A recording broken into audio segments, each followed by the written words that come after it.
So let's just get right into it, starting with number 10. We've got Jacob Fowler, new goaltender drafted 69th overall by the Canadiens just less than a month ago in the 2023 NHL entry draft. At the draft with Jacob Fowler, it was really interesting to hear from him. His personality was shining. He was so excited to be drafted by the Canadiens, but we also got to see him in a scrimmage at the rookie development camp just last week or 2 weeks ago. So what I liked from him is that he was what he said he was. He was positionally sound. He wasn't stylistically special. He was just trying to stop the puck, and he did a pretty decent job of it. I just have a good feeling about Jacob Fowler, and if we continue to watch his development path and his numbers stay good in college and he continues to grow and develop, I think he's got potential to be our number one guy of the future. At number 9, my buddy, I call him my buddy. I only had one in-person interview with him, which you can also check out on my channel, an in-person sit-down with OWEN BECK, who actually, to me, is someone that still has some growing and learning to do. I wouldn't say learning as much as growing. I think it's more like a combination of the two maybe, but I think that OWEN BECK has the potential to have a more offensive upside than, say, a Jake Evans did or does. And I think there's more to be desired. And I know that basically right now he can't go to Laval is what the current status of his career is. So he might have to play another year in junior before really getting a serious look at pro. And I think that would make sense for him to just go and dominate with the Peterborough Petes for another year in the OHL. Next in the list, another prospect that I still think people are not certain about, but I do have a lot of faith in, and that's FILIP MESAR. He had early comparisons to Thomas Plekanec, actually, and we know that MESAR is a winger and not a center like Plecky was. However, when you watch MESAR play, he's got a very distinct skating style. You can really notice him when he's out on the ice. He's very creative and crafty on his skates. He moves well in the offensive zone. I think he's pretty defensively responsible as well, based on what I've seen of him. I got to see him play in person last year against the Niagara Ice Dogs. It's going to be a great test for MESAR at camp, and we're going to see how good of a training camp he has with the Canadiens this fall in order to determine his level of readiness to turn pro, able to produce offensively, be defensively responsible, help turn pucks the other way offensively in order to create opportunities for the Canadiens to be that fast-skilled, high-octane offensive team that we want them to be. Coming in at number 7, re-signing of Sean Monahan. Now, Hughes and Gorton actually acquired Sean Monahan via trade last year, we know, in the summer of 2022. In return, the Canadiens took on Sean Monahan's remaining one-year contract with the Calgary Flames and also got a 2025 first rounder in the process. And the Canadiens had to give up only future considerations, which in other words means zilch. It's clear that he's a veteran in the NHL because his positioning is so sound. He's good in the face-off dot. He's good offensively. He's good defensively. He's got a little bit of sandpaper, and he's got some size. So he just has a lot of elements that he brings as an NHL veteran that you have to like.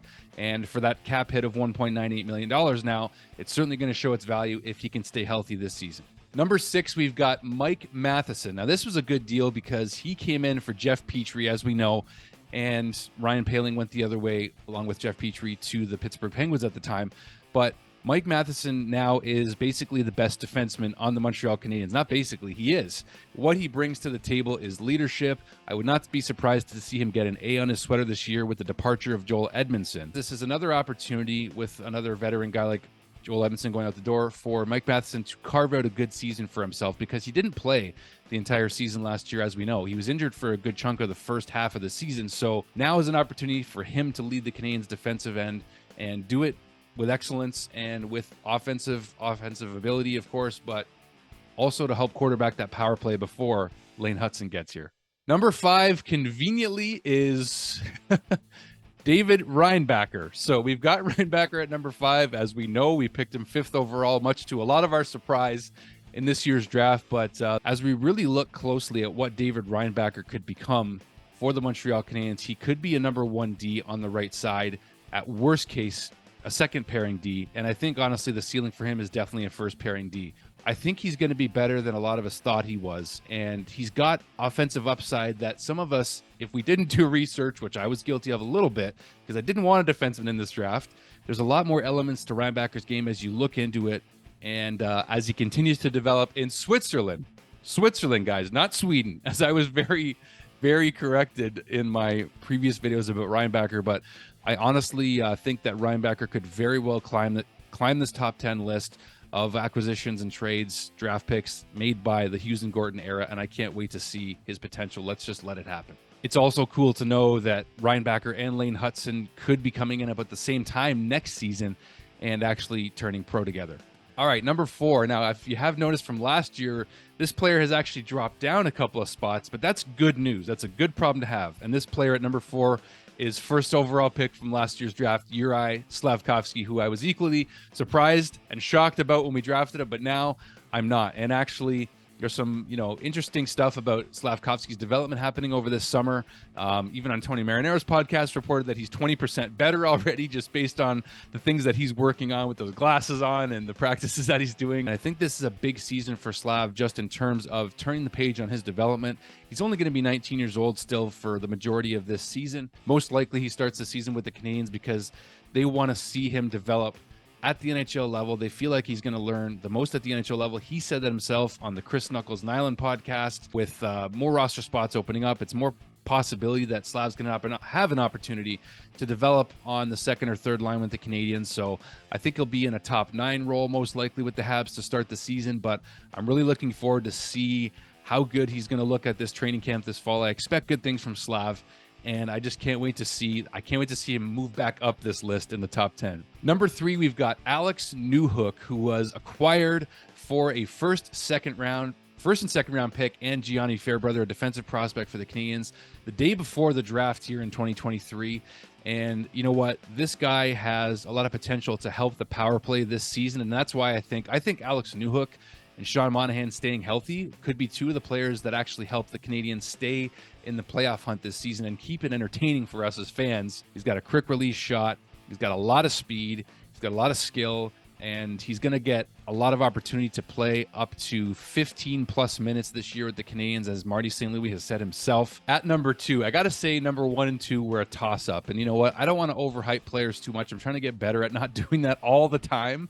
But at number 2, I've got Lane Hutson, the future power play quarterback of the Montreal Canadiens, going to be the best power play quarterback we've had since Andrei Markov when he gets here. If not, I'm not going to say if not, I think he's going to be even better. Great passer. He's a great shooter also. And I think that the way he's able to use his decoy and deceptive abilities and his skating abilities, that's all a combination. His hands, his feet, everything. He's able to be deceptive and creative. He's able to do so many things offensively, but I hope that his defensive game, which probably needs the most work, and not probably, it definitely does after the some of the things we've seen in World Junior tournaments and just the world tournaments that he's played in, and even in Boston College. He's basically what I like to refer to in a way as the Cole Caulfield of the defensive end for the Montreal Canadiens, because of the offensive upside he has as an offensive defenseman, as a power play quarterback. Let's go right into number 1. And number 1 for me right now, best trade acquisition so far in just 2 seasons with the Montreal Canadiens for Kent Hughes and Jeff Gorton, is KIRBY Dach. Now, why? Why do I have KIRBY Dach at number 1? It was definitely a toss-up with Kirby and Lane for number 1 and 2, and that's because I think, just given the fact that the Canadiens are still looked at as not a very big team, KIRBY Dach is one of those guys that is big, he's tall, he's got a huge reach, he plays physical, he does great board work, he's got offensive upside that he started to tap into last season. KIRBY Dach has so much untapped potential, and I can't wait to see what he becomes, either as a number 1 or number 2 center, or does he just find himself on the wing? I think they see him as a center. I think a center is the goal for him to help the Canadiens reach their potential as a team. He's got good mobility, too, for a big guy. And again, a lot of reach and just an ability to puck protect too, right? He can actually keep the puck away from guys because his reach is so long. It's hard to reach and get the puck off of him. So that's why I've got him at number 1. So I want to know what you guys think about this top 10 list. Let me know your comments down below. I can't wait to hear them. If you notice, there is an omission here from the top 10 in terms of acquisitions from the Hughes and Gorton era, and that is Justin Barron. So I think I see Justin Barron at best in the future as a third pairing defenseman with the Canadiens, and I still think he's got a lot of untapped potential. He's got a lot of growing to do still. I think he's got a lot of frame to fill out even too. I think he's got to get a bit bigger and stronger on his skates. I just think that I don't see him right now. I don't know, I guess, whether he's going to be, part of the long-term solution at defense for the Montreal Canadiens. I just don't know.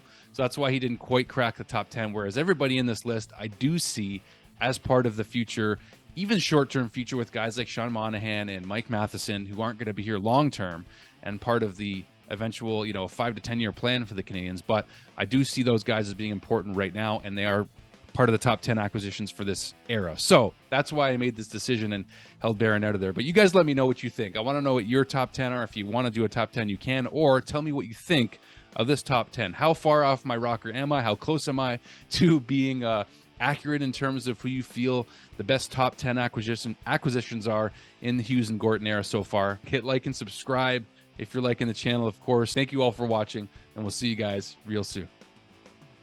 Talking about how the Jeff Hughes and Ken